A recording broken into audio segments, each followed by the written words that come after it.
Hello and welcome to Fraser 365. Thank you for taking this 56-day journey through the letters of John. No other writer in Scripture highlights the qualities of God's light, love, and life the way John does. These short letters will guide us into a stronger and deeper fellowship with the God who loves to shine His light into our darkness.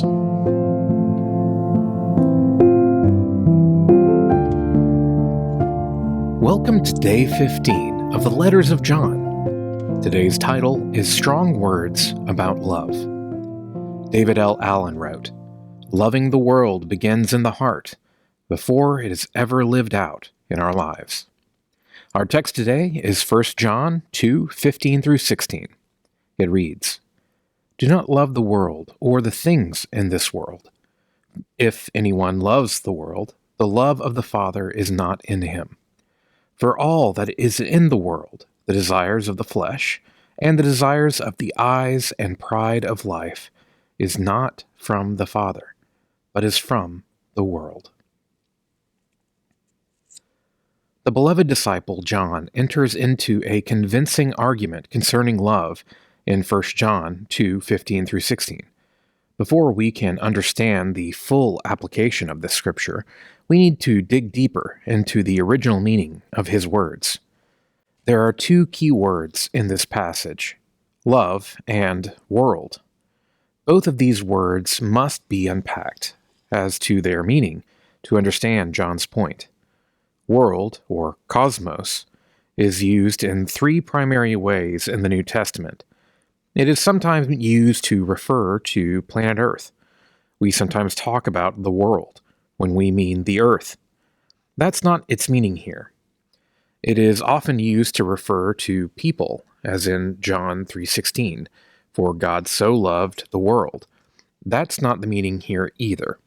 Sometimes the word world is used to refer to the organized evil system with its principles and practices, all under the authority of Satan, which includes all teachings, ideas, culture, attitudes, activities, etc. that are opposed to God.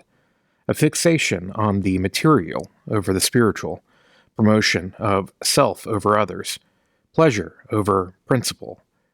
These are just a few descriptors of the world system John is talking about. The word world here means everything that opposes Christ and his work on earth. Jesus called Satan the ruler of this world, and Paul called him the god of this world. In Luke 16:8, Jesus referred to all unsaved people as the sons of this world. So let's also unpack the word love. We use the word love in so many different contexts in the English language. We love pizza, we love football, we love our job, we love our spouse, we love fishing, we love hunting, food, art, etc. With all this variety, what exactly does love mean? In its essence, love is two things: a desire for something and a commitment to something. The word John used is the verb form of agape, and it is a word that the Christians took from common Greek vocabulary and invested with new meaning. John hits his readers right between the eyes in verse 15 with a knockout punch. Significantly, the exhortation to stop loving the world is the first overt imperative in the letter. John assumes that, to some extent, some of his readers were guilty of loving the world system. John also exhorts Christians not to love the things in this world. Some Christians have become too cozy with the world system. They had begun to compromise with the world. They were giving too much ground to the world's way of thinking and acting. Things in the world began to look more and more glamorous. Some Christians had taken their eyes off Jesus and put them on the things of this world. In these verses, John makes it clear that it is impossible to love God and the world at the same time. Then he gives three major descriptions of the world: the desires of the flesh, the desires of the eyes, and the pride of life. The desires of the flesh include all the desires that come from our sinful nature. Someone who is in love with the world lives a life dominated by their sinful senses. The desires of the eyes means we crave what we see. The eyes are the gateway to our thoughts. If our eyes are on Jesus, our thoughts are on him also. However, if our eyes are on the things of this world, then our focus is shifted to worldly things. The pride of life describes the arrogant nature of those who live their lives focused on themselves. This last phrase portrays a person who is more in love with themselves than with Jesus.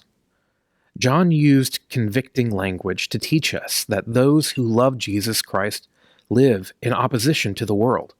He also made it clear that to love the world places you in conflict with God. Either you are in love with Jesus or you are in love with the world. The simple but strong truth is you cannot love them both. Here are some questions to consider. After reading today's scripture and devotion, honestly answer the following question and explain your answer. Who do you currently love? The world or Jesus?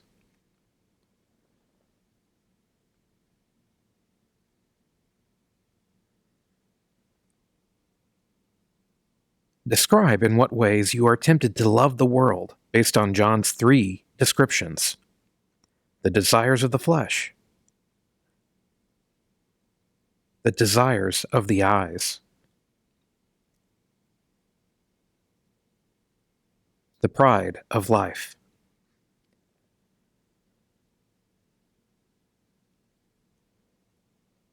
What are your thoughts on the following quote that began today's devotion? Loving the world begins in the heart before it is ever lived out in our lives.